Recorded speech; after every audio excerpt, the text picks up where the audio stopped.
Today we will approach a case of Perthes disease. But before the Perthes disease, we must draw this beautiful diagram of the head of the femur, the neck, the trochanter, the lesser trochanter, and let us draw the acetabulum. Take the acetabulum to the pubic ramus, draw the pubic symphysis, the pubic tubercle, the pubic crest and the pubic tubercle, and the notch for the artery, vein and nerve, and then go on to the pectineal eminence. Let us draw here the obturator foramen, and from this obturator foramen, let us fill it with the obturator membrane, and out of it, let us get the obturator artery to emerge. On the other hand, let us draw the transverse acetabular ligament here and connect it with the capsule in the intertrochanteric line. Okay. Then let us make the intertrochanteric line would go around the trochanter and convert into the medial lip of linea aspera. The subtrochanteric line would convert into the lateral lip of linea aspera. And let us bring a muscle here arising from somewhere here on the anterior surface of pubic symphysis and coming on to the linea aspera, and this muscle is obturator adductor longus. Okay, then let us make another muscle like this, which is going under the neck and getting inserted onto the trochanteric fossa. So this is the obturator externus. Now, let us make the inguinal ligament here. Let us get the femoral artery to emerge from this side.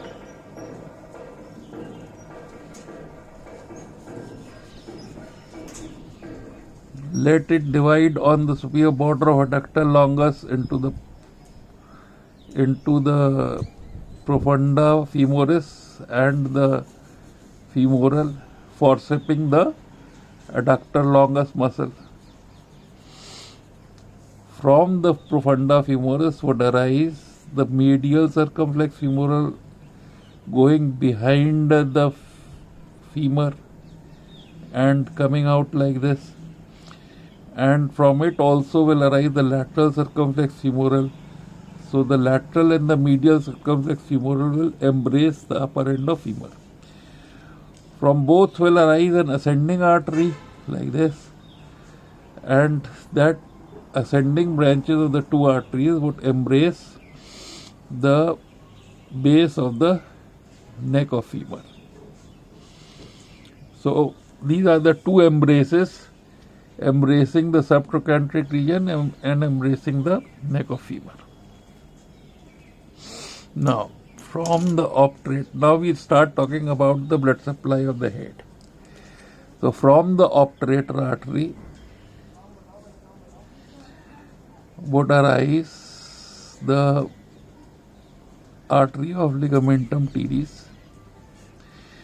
It will pass in the notch, acetabular notch under the transverse acetabular ligament and go and supply the epiphysis. So this part of the head is epiphysis. This is the physis or the growth plate, this is epiphysis, and this is the metaphysis. So this artery would accompany a ligament arising out of the transverse vestibular ligament and attached to fovea capitis of the head of the femur.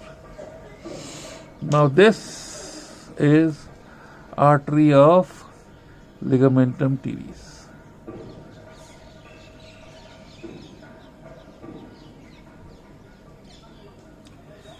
Now from this arterial arcade on the base of the neck, formed by ascending branches of the lateral and the medial circumflex femoral, there arises the lateral epiphyseal vessels. So this is the medial epiphyseal, the lateral epiphyseal vessels.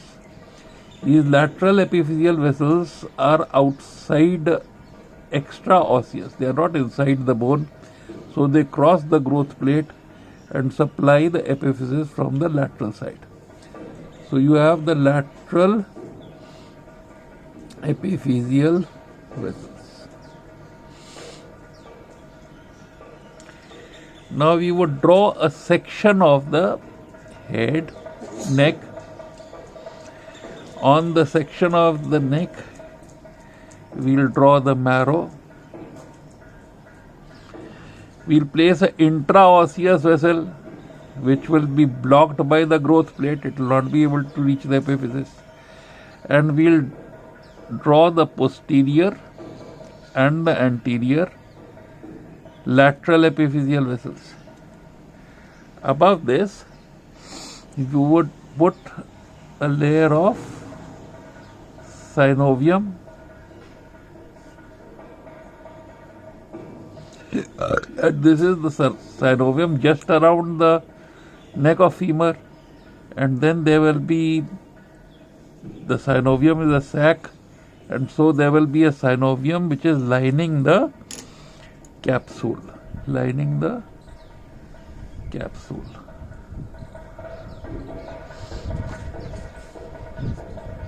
So if we want to draw this synovium here, this will be the capsule lining the capsule, and this will reflect and end where the cartilage is. So this part will be lining the neck of femur. So since these blood vessels are lined by a synovial fold, they are called as retinacular vessels.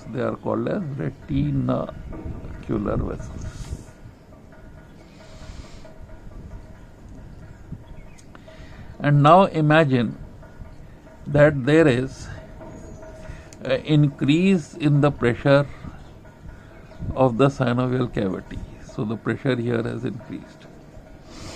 So this increase in pressure would cause a tamponade effect. The pressure increases, it will cause a tamponade effect. And that will obliterate these retinacular vessels. So these retinacular vessels have stopped supplying the head. And the artery of ligamentum teres is also coming through the synovium. Therefore, this is also obliterated by the pressure. Therefore, the ossific nucleus, there will be a bony nucleus, and surrounding it is the cartilage of the physis. All this is cartilage. So this ossific nucleus would become avascular. So this ossific nucleus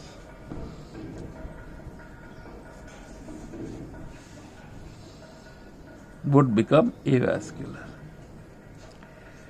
Since the growth plate has not fused, this intra-osseous nutrient supply would not be able to reach the epiphysis. So now this, as the ossific nucleus becomes avascular, this will become dead, necrosed. And then it will stop shedding calcium because of the avascularity. Therefore, it will become more dense. And this we call as sclerosed. and it will become shrunken. Then there will be blood vessels which will start entering this avascular ossific nucleus, trying to save it. So when the blood vessels enter the ossific nucleus, when these blood vessels enter the nucleus like this, then the nucleus would become fragmented.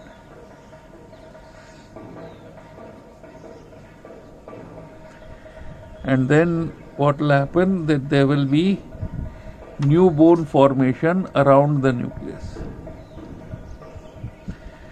So if you look at the head, there will be an area of cartilage. This will be the area of cartilage, and you can see the new bone formation. So there will be what is called as head in head sign.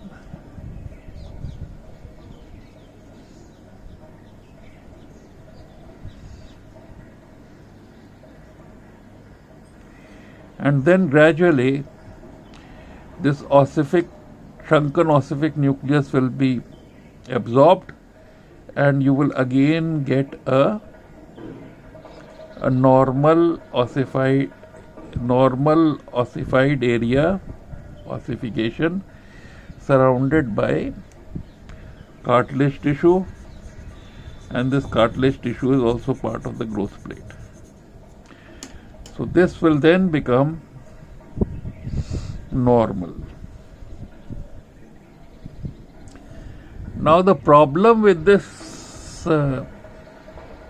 softening, avascularity and softening of the head is that it becomes softened, and then it can become deformed. So what is the deformation? The first deformation is that the head goes down, so it becomes like this. And this now becomes the new axis of the head. This becomes the new axis of the head. So the neck shaft angle would reduce, abduction would decrease. So downward deformation of the head. The neck is like this, and the head is downward deformed. Because of the downward force. Then it will become flattened. So one deformation is downward, leading to decreased abduction, absent abduction, and then adduction deformity. All right. And if you want to flex this deformed head, it will only flex up to 90 degrees. But if you abduct and externally rotate,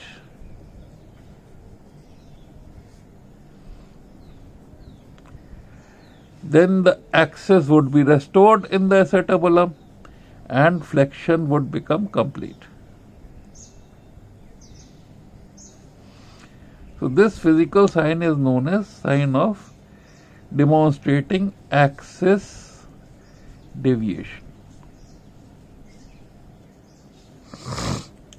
The second important thing about the head is that if you look at the head from above, if this is the head and the neck and this is the trochanter, because of the antiversion and a forward force, this head would become posteriorly deviated. It will become posteriorly deviated.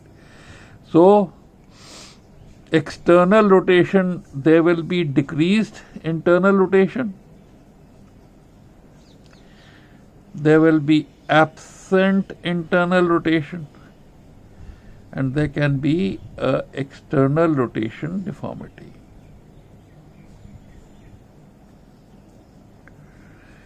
So after you have understood this Perthes disease, you would understand that in the initial phases you will have pain and limp in a child, and this phase is over if you can demonstrate a painless internal rotation, which means that if this is the limb of the child, you can roll it inside and outside, and this is called as roll test. And this roll test becomes negative, that means the acute avascularity has subsided. Then you want to protect the deformation. So there's one thing that predicts deformation, and that is that if the lateral pillar of the head is intact, then there will be no deformation. But if the lateral pillar of the head, ossific nucleus, is gone, then there will be deformation. So lateral pillar is important. Intact, no deformation. Destroyed or avascular, there will be deformation. Okay. So you want to protect deformation. And so you want to keep the head in the acetabulum. And you can do it by taking off the weight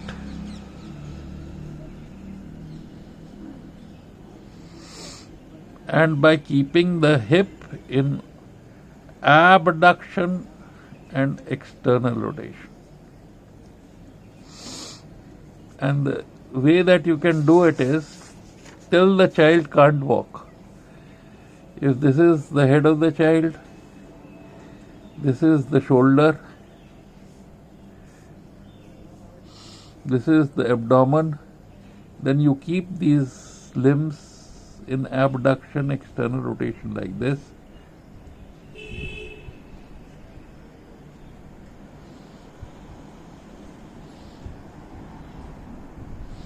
By tying a splint which comes from the shoulder and holds this like this.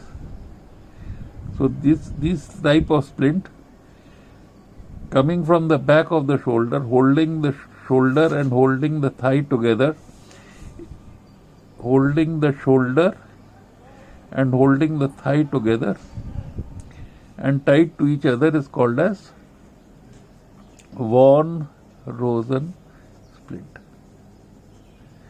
Now, if the child starts walking, if the child is walking, then you will have to keep the limb in a brace where this limb is abducted and internally rotated by a brace like this, and the weight bearing is on a pattern straight onto the ischial tuberosity. So this brace is called as tricycle brace because it is a part which keeps the limb in abducted, externally rotated position, and there is a part which bears weight directly onto the ischial tuberosity. So this you continue till you have a normal head on X-ray. But after this acute phase is over, acute during avascularity, recovering till the head is soft, and then residual. In the residual phase, you have to check for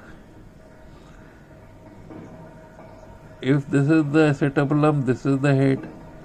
So you have to check for containment, which means that this head should be within the acetabulum. Sphericity,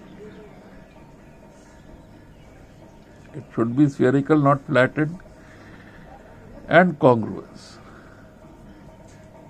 Naturally, the acetabulum is spherical. If the head is flattened, then this space between the head and the acetabulum will not be similar all around it. So you test for these three things, and if you find them to be significant, then you have to deal with containment, and you deal with containment by, I'll tell you what happens with containment and how to deal with it. And sphericity and congruence you can hardly do anything about.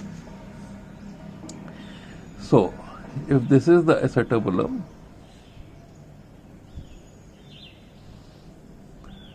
and here you have a head, part of it is outside. Then, as you abduct, this will indent. This edge of the acetabulum will indent this head here, and this portion of the head will be called as chylus. So, what will happen, that the abduction will happen on this fulcrum. It will happen on this fulcrum, and this is called as hinged abduction. So, you have to take off this chylus. You have to do a chelectomy to prevent hinged abduction. Then you have to improve the containment, and to improve the containment, what can you do?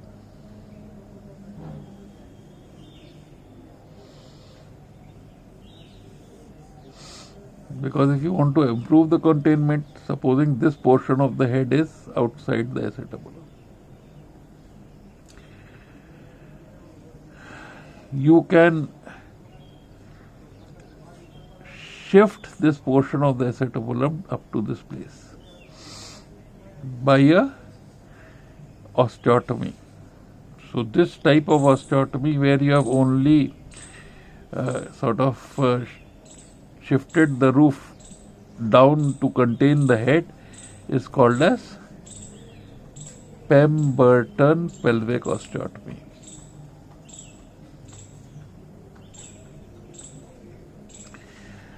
The other thing that you can do is, supposing this is the ileum, and here you have the acetabulum. Here you have the acetabulum, and you find that this portion of the head is out. This portion of the head is out. So you do a pelvic osteotomy and you slide the ileum outside. This is called as Chiari pelvic osteotomy. The third thing is that you can sort of tilt this so that you have an osteotomy which has opened up like this, and here is your acetabulum, and this is the ileum. So you have opened this osteotomy, and this is called as Salter's pelvic osteotomy. Alternatively, you can do a varus osteotomy in the subtrochanteric region, so that when this femur will align with the line of the body, this head will rotate inside and the containment will disappear. So this is a subtrochanteric varus osteotomy.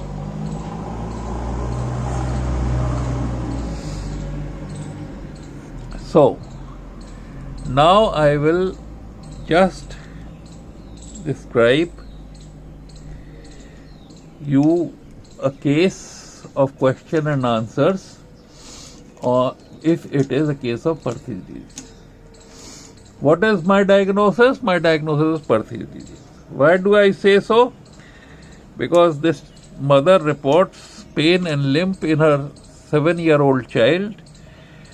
On examination, I find a flexion adduction external rotation deformity, which is almost equivalent to decrease in extension, decrease in abduction, or decrease in internal rotation. They are the same things. So I find a flexion adduction external rotation deformity. I take an X-ray. I find that the ossific nucleus is shrunken, fragmented. There may be a head in head sign, or the head is deformed, which means that it has lost the containment, congruence, or sphericity. Sphericity I can measure by Moses circles. So I think that this is a case of Perthes disease clinico-radiologically. So to see whether the acute phase is over or not, I do a roll test and I find that the acute phase is over. So I want to find out whether I should deal with containment or not. I would decide to deal with containment if there is a significant amount of adduction external rotation deformity which would alter the gait of the child and cause osteoarthritis later on. And if I want to improve the containment, I can resort to a pelvic osteotomy, which can be Pemberton, Chiari, or Salters, or I can resort to a subtrochanteric osteotomy, which is a varus osteotomy, which will adduct the head in the acetabulum and remove the containment. If the child was not in the deformation stage but in the acute stage, so from the acute to the residual deformation stage, I would have given him a von Rosensplint if he did not walk, or I would have given him a tricycle brace, which would have kept the limb in non-weight bearing abduction internal rotation position and would have helped weight bear directly from the pattern to the ischial tuberosity. So this is my viva on Perthes disease. I hope you have passed me.